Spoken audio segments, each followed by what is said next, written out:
Kulo-kulo na, kulo-kulo. Pak.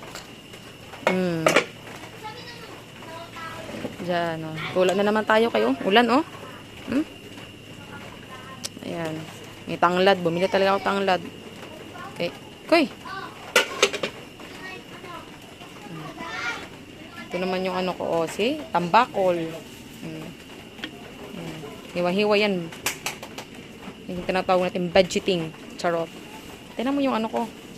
Yung, dahil mahilig tayo sa gulay. Tignan mo yung ano ko. Talbos. Isang katerba, oh. Isang bundok.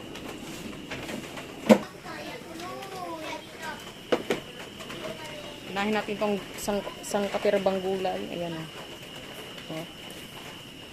Ang daming gulay. Sinadya ko talaga pag ako magtula. Ang daming gulay na binibili ko. Ayan, oh. Ayan, diba? Dami. Oh, gulay pa lang, puno na.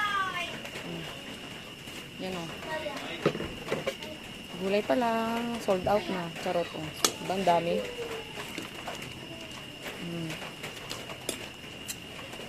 Uy, nalaglag. Yan, tula tayo kay ano? Lamig. Sabay na natin tong isda, kaya baka maturog yung ano.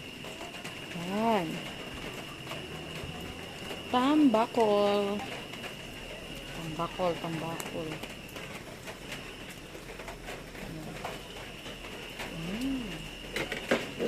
Kalimutan ko pagbili ng kamatis. Takpan. Yan. Kulo na. Chuchu. Ayan. Ay. Bango-bango ng lemongrass. So, ayan. Bitchin. Ayan. Ang paikli ng buhay. Ha!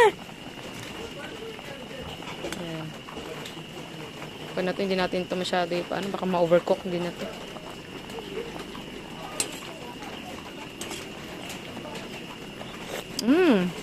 Sarap. Iba talaga pag tinola. Sarap. Maanghang-anghang. And of course, the final touch. Kidja or calamansi. Ay, sarap nito. Nalala ko dati sa probinsya si tatay. Mahilig sa calamansi. Sarap talaga kasi pag may calamansi yung tinola. So, yung sa ano, yung sa, yan. Kasi yung sa kamyas, hindi masyado maasim. Kahit damihan mo eh. Grabe, ang sarap.